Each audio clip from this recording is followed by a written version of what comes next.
Welcome to episode number 16 on the My Story podcast.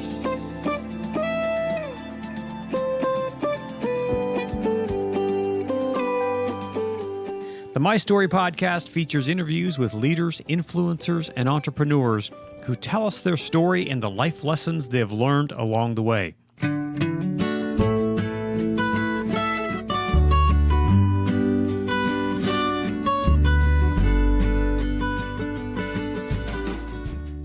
Hi, my name's Conrad Weaver, and I'm your host for the show. I'm a filmmaker, entrepreneur, storyteller, and today I'm honored to feature an interview with my friend Ingrid Serban. Ingrid is a Romanian-American musician, actor, and filmmaker. She studied classical piano in Romania before moving to the U.S. to continue her music studies and pursue a filmmaking career.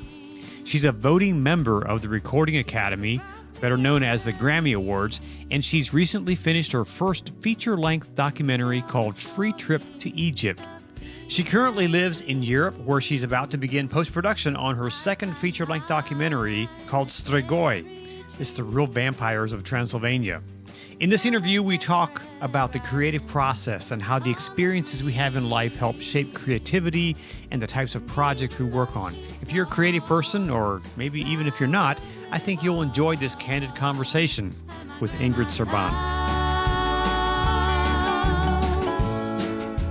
We're listening to a sample of Ingrid's music. It's a great song and makes me miss my grandma very much. And if you enjoyed that, be sure to listen to the end of the show today. There'll be more of that song at the end of the show. And it's also available for purchase on iTunes or Bandcamp. And you can go to the show notes below and click on the link and purchase that song directly.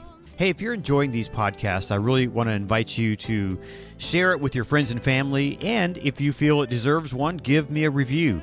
Let me know what you think, what you like, what you don't like. I'd really appreciate that. And now, here's my interview with Ingrid Serban.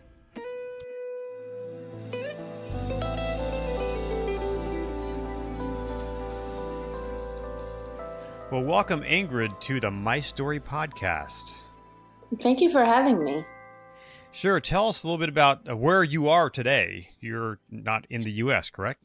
No, I'm not in the U.S. I'm in Europe. I am in Transylvania, in Romania, trying to stay cool. And yeah, it's a challenge, but we manage. Yeah. So what are you doing in that part of the world? At the very moment is I am taking a much needed R&R. So I've taken the weekend off. I was just in the U.S. Premiering my first feature documentary. So we opened in New York, LA, and then we screened in 500 theaters across the U.S. on June 12th. So that was a marathon. Wow. Congratulations. Thank you, of a trip. And so I've just gotten back, and I'm just trying to find my north by getting a bit of food and rest and just adjusting to the time zone. Yeah, I want to get into into your documentary in a little bit, but I want to first back up and let's find out a little bit more about you. Who are you and what do you do? Let's see. I'm Ingrid Serban, or Serban. And I've been a musician for most of my life, and I've focused solely on film in the last, officially anyway, because my first short film came out 5 years ago. So, and I just finished my first feature film documentary, and I'm in post-production with my second in Paris. Very good. So you're a musician. What is your instrument of choice? Are you a vocalist? I played piano. Yeah, I played piano and sang from when I was very little, and I went to music school. So yeah, it's really a second language for me, or first language, really, I guess. Okay, I knew I wanted to play the piano when I was about 2 years old. So where did you grow up? I grew up in Romania. I went to school here through high school, and then I went to the U.S., and I went to music school there. I got a music degree.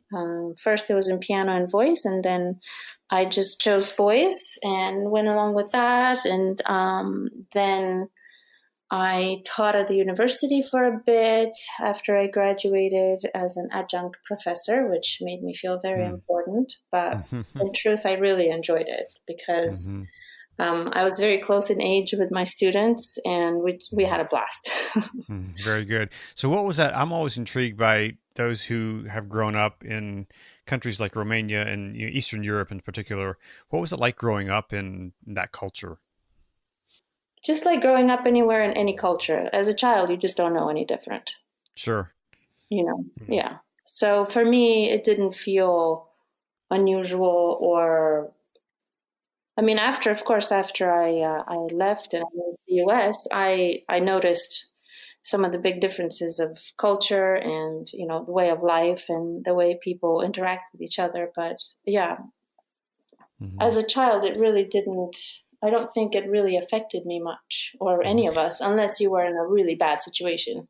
Sure, sure. Was music a big part of your family? It was not actually. None of the people in my family are musicians or artists of any kind. Somehow I got it in my head. I don't know how, when I was very young, that the piano was my thing. So what kind of music did you listen to growing up? That's a good question. Well, when I was I think I went and saw my first opera, which was The Magic Flute, when I was 3 years old. Hmm. Wow, you remember that? I do, because I didn't want to leave. I Wow. cried when it was over. And I mean, it's just fascinating to me that a 3-year-old would sit through a 3+ hour opera and not want to leave. Wow, so But that really had an impact on you then. yeah, I don't know who that was, but I guess it was Hmm. me. And then there was the Romanian pop music at the time, but it was not the type of pop music of today. It was Sure. very poetic and romantic and more intricate, So there was that. And then my dad was a big fan of the Eagles, I remember. Hmm. And then when I started going to school, first grade, we had to go to a classical concert once a week. Hmm. That was just part of the school curriculum. And then, yeah, just, I don't know if I listened to a lot of music, to be honest. I think I played. Hmm. And then I played all the classics, of course, Hmm. Beethoven and Mozart and Chopin and Bach. And Right. yeah, but I think I did mostly playing rather than Hmm. listening. So you came to the U.S. to study, right? Yeah. And you studied music. And so when did you start getting into, and you are actually you are a member of the, um, what's the organization that does the awards?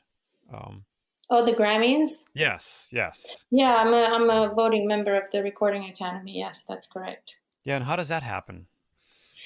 That happens carefully.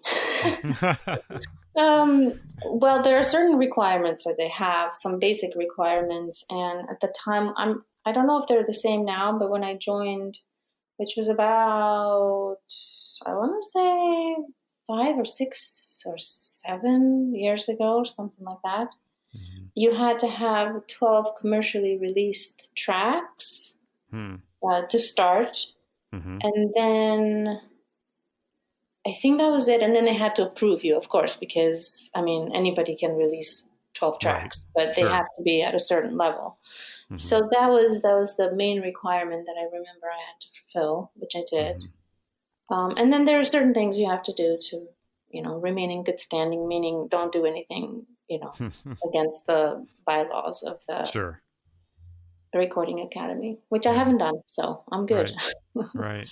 So you written some tracks or some, music for feature films? I did not write for feature films. What I did is, and the basis that I applied with for the Recording Academy was I was on my former husband's albums. So I sang with Okay. him Mhm. on two albums and a few singles. So I Mm-hmm. did that. And then I scored most of my short films, and that was really, really fun. Mm-hmm. Actually, my first short film was very egocentric in that way because I wrote it, I directed it, I filmed it, I edited it, I scored it. I mean, it was just a very solo kind of operation, and I had some friends help, of course, because I needed actors, and they were really great.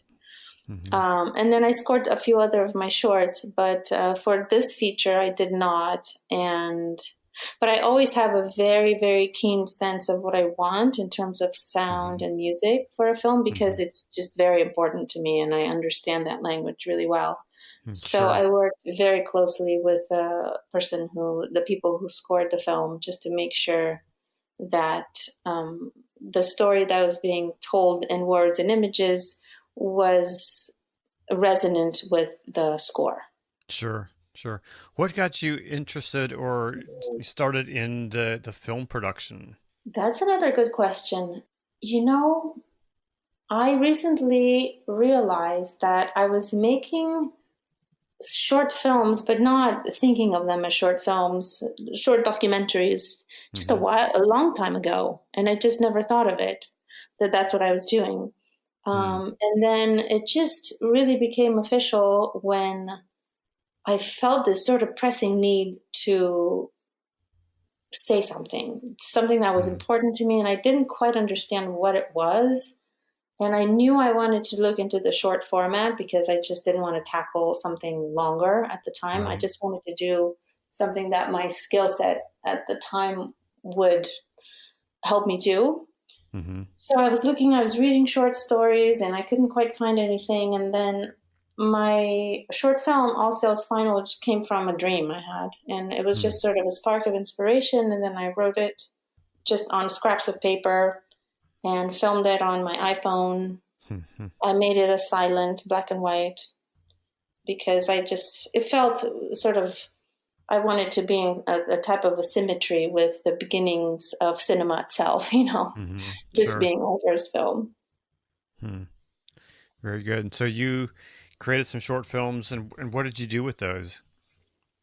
I, I created that first short film and I sent it to a few festivals and it got into about, I think, 7 or 8 film Mm. festivals. And I was surprised Hmm. because, you kind of don't expect that right off the Right. bat. So I Right. thought, oh, Hmm. okay, I think I'm going to make another one.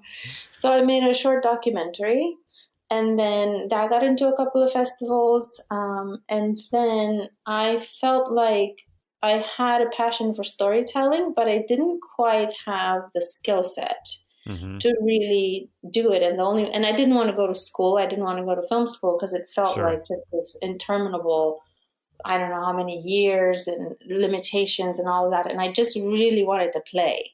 Right. So I set a challenge for myself to make one film per month for a whole Hmm. year. Wow. So Did I you do did. that then? I did Wow. 12 Hmm. films, short films in a year. And And were these I, documentaries or were these I narrative? did, everything. I did Okay. experimental music video, documentaries, stop motion animation, because I wanted to Hmm. see what that was like. Hmm. Um, Narrative. I did one, it was really fun, this fiction short film where I enlisted a bunch of my neighbors in San Francisco to be actors, and I wrote Hmm. this Hmm. murder mystery, and we all had a blast. And, you know, That sounds I like just, fun. yeah, I just really had a lot of fun that year. It was a Hmm. lot of pressure because, Hmm. I also was working and had a Sure. life. So, Mm-hmm. but I did it and it felt really good. And those films I did not release publicly. A Mm-hmm. couple of them I sent to, no, one, no, two I sent to a couple of film festivals, but I really didn't pursue those Mm-hmm. to get them out into the world other than I shared them with the people on my mailing list. Sure. Hmm. So what motivates you to tell a story? Hmm. You have good questions, Conrad. Oh, thank you. Um, that's something I've been really, really examining in the last few months because I mean, art, we all know art heals, right? Right. And Sure. I think all of us as artists create out of a desire to heal ourselves and others. So I think that's where it has come from. Hmm. So from that space of maybe unconsciously or subconsciously trying to heal Mm-hmm. myself and whoever else needs it, Mm-hmm. but also from a sense of play and curiosity and putting things together and seeing what happens. So Mm-hmm. it's as much an adult sort of psychological endeavor and Mm-hmm. also a just childlike play or game. Mm-hmm. Do you find it more? I mean, you spent a lot of time in your home country, Romania, and you spent some time in Paris, and you're living on the West Coast in the U.S. What area is there an area of the world that you find it's easier to make film or to tell story from? I can't say that's the case, at least not for me. In part because if I wanted to do something, I've always just done it. Right. I've never quite waited for anyone to give me permission or to help me or anything like that. Like if Mm-hmm. I wanted to create something, I'll just do it. If nobody Mm-hmm. else is there to do it with me, oh well. If people are there to do it with me, great. So that's been my approach anyway. Now Mm-hmm. that I've sort of gone through the last 2 years and very ambitiously decided to make two feature films Mm-hmm. at the same time, more or less, I'm a bit tired. So I bet. so I am now in a space where I just really need to take a breath before I head back into the edit for my second film in August. Mm-hmm. So at this point, I feel that, and I've become pickier. It's Mm-hmm. like in the beginning, you just sort of do what it takes, and you do it, and it's fun, and then Sure. you become a little. I don't want to say jaded, but selective. You become a little Mm-hmm. more selective, just kind of what you do with the energy you have and the You think you time and know the a little bit more story. what you want?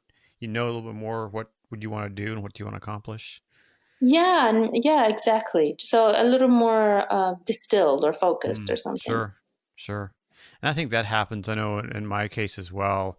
There's so many different things, so many different stories you can tell, and I have to figure out exactly what those stories are that I want to tell. I mean, there's, Hmm.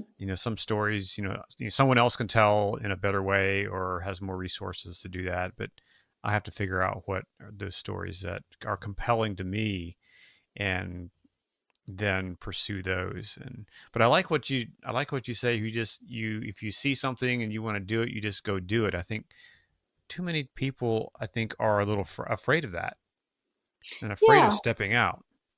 yeah. And the thing is, that's okay too. It's like that probably means you don't really want to do it, and that's fine. You're just sort of Mm, flirting with the idea. And there's hmm absolutely nothing wrong with that. Like, I usually tell people, like, yeah, do it, you can do it. And then if they sort of go, sort of like, well, I don't know this and that, then I just like, okay, well, you don't have to. hmm Nobody's Right. making anyone be creative. It's one of the most difficult, I guess, career paths in life Mm, because of the ups and downs and the uncertainty and sort of the emotional investment that you have to put forth. right. Because that there is that it really can be draining, right? Especially if you're, Absolutely. like my last documentary, Heroin's Grip. It's we're in the middle of Mm, distribution right now, and that was a very emotionally charged film to work on. yeah, yeah. Working with families who've lost their loved ones, to working with people in addiction, and being immersed in that for 2 years, really took a lot out of me. And Wow, yeah, I can imagine. Wow. Yeah, so it's hard work. yeah, it is. It is. And but it's meaningful work, especially when you have a screening and someone comes up to you and says, "Wow, I really got a lot out of this film and I understand this subject a lot better." And so that just makes it all Yeah, worthwhile. absolutely. I mean, to a certain extent, I think most of us artists have a sort of a messiah complex, that we're out there to save the world. Right, right. So Yeah. I mean, it's an aspect worth examining, I think, at least in myself, Mm, just to see and really understand why is it that I create, and why is it that I want to continue to create, or do I want to continue to create? And I'm at a crossroads at the moment. mm-hmm, mm-hmm. What's your favorite genre to work in? I mean, you did documentary work, you did some shorts, some fiction shorts. What's your favorite genre to tackle? I have to say that since the majority of my in-depth work has been in documentary, and I have a knack for it in terms of kind of following a story, and even more than that, I think I'm seeing, and I've been told that I have a way of making people feel like they can be themselves in front of the camera. Hmm. So that's vital in documentary. Absolutely. Um, Yeah. It's gaining that trust with your subject, right? Absolutely. Yeah. And just, yeah, making them feel okay to be who they are. Hmm. Um, but that's something that I try to extend to the rest of my life. So it probably is just the same. Mm-hmm. Um, It's a little but bit about who you are. It's about kind of how you approach life. yeah, exactly. So it's very real, Hmm. documentary filmmaking. Right. It's just like you said very well. It's like just an extension of who you are and of your Hmm. life. Fiction seems to me, at least for the short films that I did, a bit more playful, Hmm. Mm-hmm. because you set the parameters, and yes, there's wiggle room, but it's sort of like, this is the playground, this is where we're gonna play, and it's not gonna go really wild and out there, and somebody is not gonna get too out of control. But Right. with documentary, I mean, just you know, things happen. Right. A documentary, would you say, is more mission driven than a piece of fiction? It's just more wild. It's like the Wild West. Hmm. you know, Mm-hmm. I don't know if driven, but Mm-hmm. I feel like I almost have to sort of have 1,000 eyes Hmm. and be super alert all Mm-hmm. the time.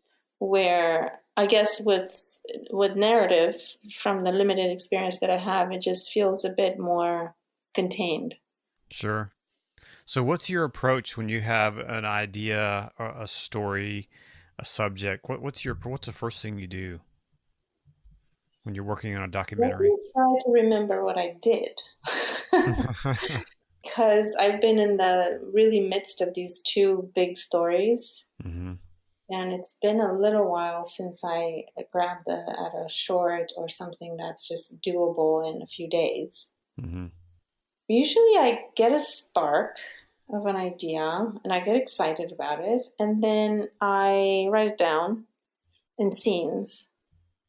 Hmm. And I sort of write it down from beginning to end. And I do Hmm. the same thing with songs. I just sort of, from beginning to the end. And some of them I will write in like 10 minutes, 15 minutes. Some feel unfinished, so I'll leave them alone for a week or two, and then I'll go back to them. But it's sort of the same thing. With scripts and stories, usually I just write it from top to the end. Hmm. And then once you get into the production of it, do you find the story sometimes deviates from your grand plan? Always, always, always. And because of just, and this isn't always the case, because with the film that I did in Egypt, we really had the resources that we needed, Hmm. financially. But it does come from just what's available and who's available. That'll change. Sure. But then even with the new elements, it's sort of like, oh, I haven't thought about that. Let me see what I can do with that. So then you create something that fits it, and you sort of feature something that you have to work with because you can't work with the other thing you wanted. Hmm. So again, Hmm. it becomes the play. So how do you approach then raising funds for a project, a story that you have that you want to tell? With my short films, I did the first few of them on my iPhone. Then I borrowed a camera from a friend, and I did everything myself. So Hmm. that was that. My first feature, that's actually becoming my second now. I did a Kickstarter, and that was a lot of fun. Actually, I Hmm. really enjoyed it. Really? Because I mean, I've had, I don't know, 3 or 4 Kickstarter, or I use Indiegogo, and I just dread those things. Oh, I loved it. I love doing the video, and I did the Kickstarter videos for a couple of my friends, and I just love it. Yeah. I love the short form, and I love putting a fun spin on selling something. So maybe I Hmm. should just go into commercials, but Or maybe you should. Or you maybe, could you could put together a business of doing that for other filmmakers. yeah, I love it. I You could think probably it's make a really, lot of money really, doing that. yeah, maybe. So I did the Kickstarter, and that did really, really well. And then again, I filmed it. So I raised funds basically for gear and expenses Sure. because I filmed it myself. Hmm. So, and then for the film I did in Egypt, for that one, I was hired to direct. So Okay. someone else had the idea and the funds, and they just hired me. Yeah. So you were hired as a director? Yeah. Yeah. Yeah. So Hmm. tell me So about that film. I What didn't was have that? to worry about money. Yeah. So what was that film about, and how did how did you get hired to do that? A friend of a friend. Hmm. That's how sometimes it works. And the film it ended up being about a man. He's an Egyptian man, but he's born in Canada. And he wanted to give Americans who are concerned or don't know much about or even afraid of Muslims, he wanted to give them free trips to Egypt. Oh wow. And isn't Yeah, that what it's called? It's called Free Trip to Egypt. exactly. Yeah. Wow. And so how did you find these subjects? We tried all the avenues we could think of. Like of course, we did a video, like an invitation video, Hmm. telling people, like Tarek, who's the executive producer and the man with the idea. Telling people, hey, this is me. I'm giving free trips. Come to Egypt. So of course, I mean that was just a little strange Mm-hmm. because it's hard to believe that Sure. somebody would do that. Sure. And But and we you got some responses, and then we got a lot more credibility. We went on Sirius XM on Dino Badala's. I don't know if you know him. no, no. He's a comedian, Okay. and he did this film, "The Muslims Are Coming" or something like that. It's a Okay. documentary or a comedy tour or something like that. I don't remember now. Hmm. He's a really, really cool guy. So he had us on his show, and that brought in a few submissions. Hmm. And then we went just talked to people on the street. We went to a Hmm. Trump rally. We posted on social media. Um, you know, Hmm. So just sort of cast a wide net. how many people did you actually take to Egypt then? We took 6. Wow. Uh huh. And then you filmed their trip and their journey and their thoughts and Yeah, we once we got to Egypt, we paired them with hmm. Egyptian hosts, and then I just sort of made sure that I knew all of our participants as much as possible before we got to Egypt, of course, Hmm. and then just tried as best as I could to think of activities or go through activities that would bring out whatever was sort of the essence of our characters Okay. or something that challenged them and we did the same Or thing their with the fears or pairings, something like that. like for example, Okay. we paired one woman and her husband, elderly couple from Pennsylvania, who are just been terrified of Muslims since 9/11. We paired Hmm. them with an Egyptian revolutionary, Hmm. a young man, so Hmm. stuff like that. Wow. So it was interesting. It was a definite interesting social experiment, and Hmm. everyone had a great time. And it's a feel good movie. Sure. It's not a controversial, Mm-hmm. sort of nobody's being bashed Mm-hmm. or made fun of. It's a pretty uplifting film. That's great. So you had your premiere a couple of weeks ago, right? Here in the Mm-hmm. U.S. Correct. And Yeah. how was it received? Really, really well. So the New York and LA premieres were sold out, which is really nice. Hmm. And everyone loves the film, which this is my first, sort of bigger film event, like having a premiere and Sure. theaters and all of that. Mm-hmm. So after spending over 2 years now with it and sort of agonizing over it and being very hot in Egypt, to be able to share it with people and everyone being so enthusiastic and loving it and saying that they're motivated to be kinder to people they don't know and all. I mean, it's really encouraging for sure. Hmm. It just makes you feel that, well, I did something. Yeah, sure, sure. And so, what's the future for the film? Is it going to be available on streaming services, or where is it? Yeah, that's sort of where we're going, I think, for the next little while, because we've had a lot of requests to Mm-hmm. have community screenings. So we're going to Okay. do that. And I think we're working with Tug for that. So Oh, it's like sure. Mm-hmm. on demand. Right. And then we've been invited by a few festivals, so we'll do that. Mm-hmm. And then afterwards, I'm not sure. I actually have a call. I have to do a call with my executive producer in a little bit here, and he'll let me know what's going on. There may be another theatrical run, Mm-hmm. and then of course it will end up on VOD for sure. Sure. Sure. Very cool. Well, congratulations on that. And Thank I you. was hoping to be able to get to a screening. I think there was one in DC at one of Hmm. the theaters, but I was out of town, so I wouldn't be able to make it. But Yeah, it was a very small window, and mhm, thank you for sure. trying. But it was the one day. Yeah, right. Yeah, exactly. So you're in getting ready to start post on a new doc.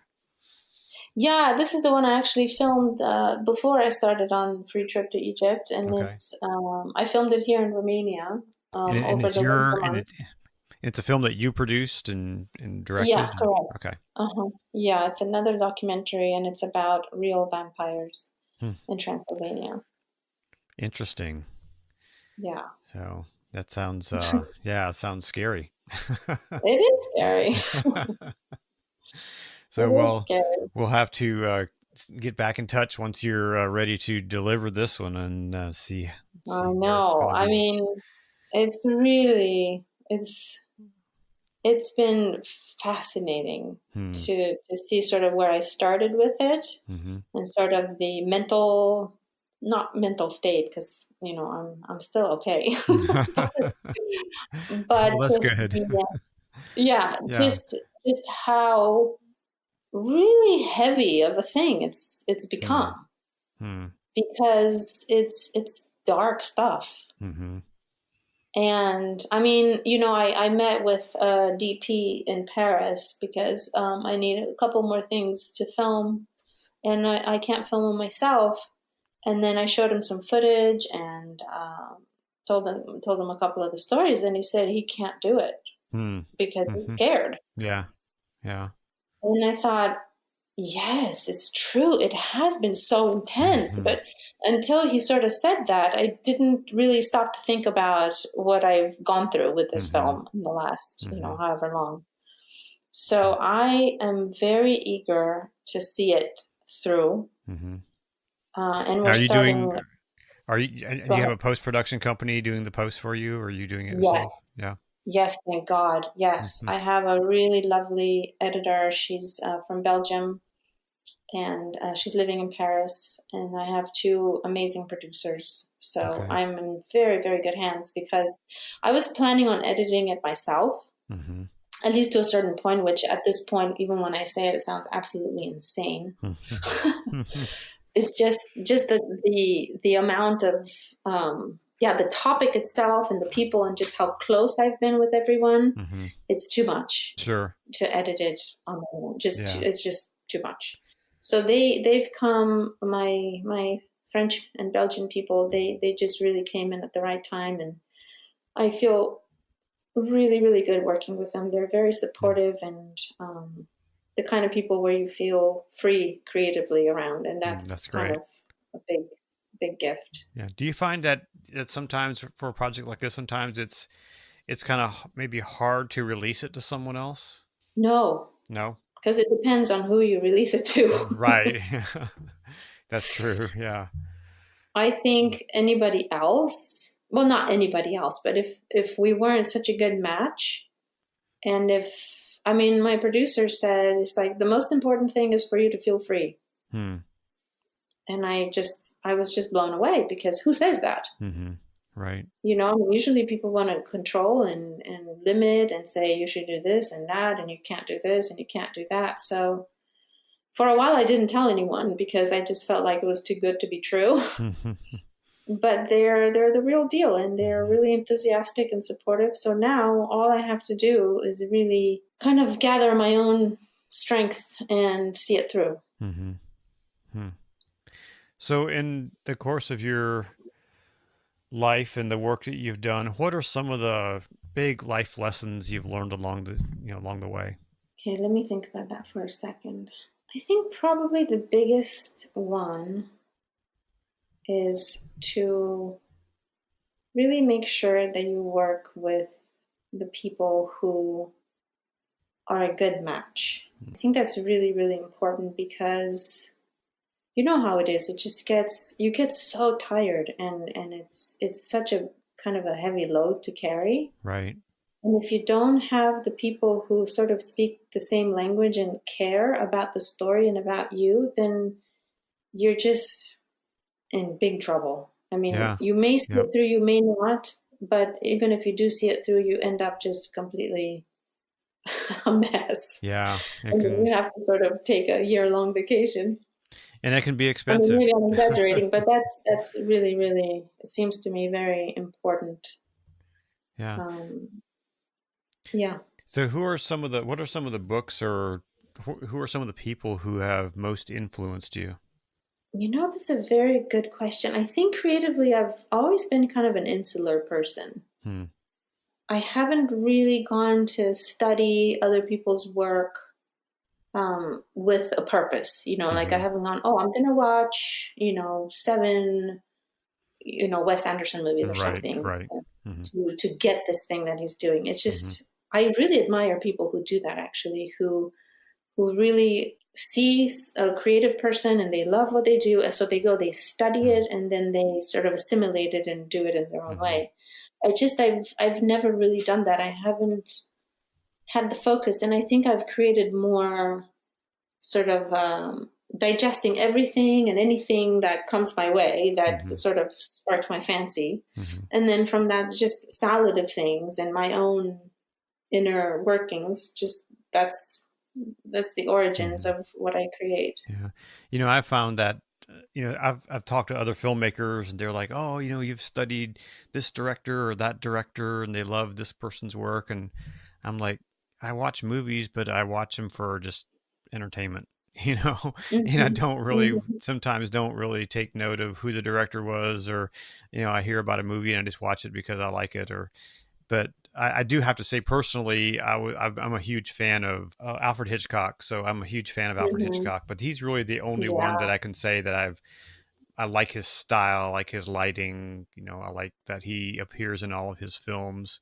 And I've done a little bit of that. I think the documentaries that I've produced, Mm-hmm. I've had a glimpse of me in every doc that I've produced, and so it's like that kind of has become my thing, I guess. Mm-hmm. So when the movie about your life is made, what will the log line be? Hmm. Well, I mean, I don't feel like I've gotten very far in my life, so I don't know what's going to happen from now on, unless I just expire in the next couple of Well, days. hopefully that won't happen. You've got so much creativity in you. Uh, I'm going to have to think about that. yeah, that's something that I try to think about in my own life. I mean, I'm a little older, and looking at the fourth quarter of my life, and so I'm looking, okay, what do I want my log line to be? And so I try to focus on things that I really value and want to accomplish in the next 25 years. And Mm-hmm, so mm-hmm. it's something that I Yeah. often think Yeah, about. yeah, Yeah. that's good. That's a good idea, sort of to plan. the next chapter, because I've sort of, most of my life I've sort of flown by inspiration and by motivated by love of things and people. But this whole planning sounds like an interesting endeavor. Plan your life like you plan a movie. And I kind of have this thing where, I want to plan because I don't want to get to the end and look back and say, oh, I wish I would have, I wish I would have done X, Y, Z. I wish I would have done this or that. And I want to, even though I am kind of an adventurer and I like the, so like in 2 weeks, 3 weeks, my wife and I are taking a trip out west, and we have a plan, but in the middle of that plan, I don't have a plan, so I kind of like to take the road that is in front of me. And, but I do, for as my life as a whole, I want to not plan every detail, but at least have a goal, and so that's... What's your goal? That's actually a really good question. My goal is to really to impact the world in a way, to make the world, to leave the world a better place than it was when I entered. And that's a huge, monumental, probably impossible task, but at least that's a goal I have. And at least, for the people that I impact, the people that I connect to, for them to be better because of that they knew me. I want to be more intentional, I guess, about those things. Well, I'm sure you've already done that, so. Well, I just want to say thank you so much just for taking time to talk, and I've always enjoyed talking to you. And likewise, Conrad, thank you so much for having me and for your thoughtful questions, and it's been an absolute pleasure. Thanks so much, Ingrid, for taking time to talk with me today. I know you're traveling in Europe, and it's great to be able to catch up and to hear what you've been up to for the past while. Next time on the My Story podcast, we'll hear an interview with another filmmaker. This time, it's director Michael Seibel. He's worked on a number of projects for the Billy Graham organization and for Chuck Colson's organization. He's written, directed, and produced quite a few feature films and has been working in Hollywood and in the film industry for many, many years. And we're going to have a chance to hear my conversation with director Michael Seibel next time on the My Story podcast. So please be sure to tune in next time. The My Story podcast is produced by Conjo Studios, and the music on today's show is from my friend Drew Davidson. You can get all of his music on iTunes or Spotify, or at drewdavidson.com. We also heard select pieces from today's guest, Ingrid Serban.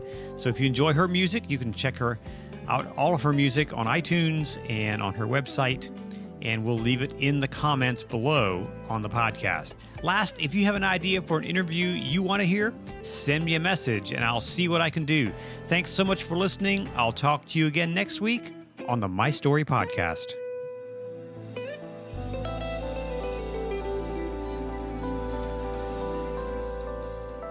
And now for those of you who were kind enough to stick around for the entire show, here is Ingrid's song, Grandma's House.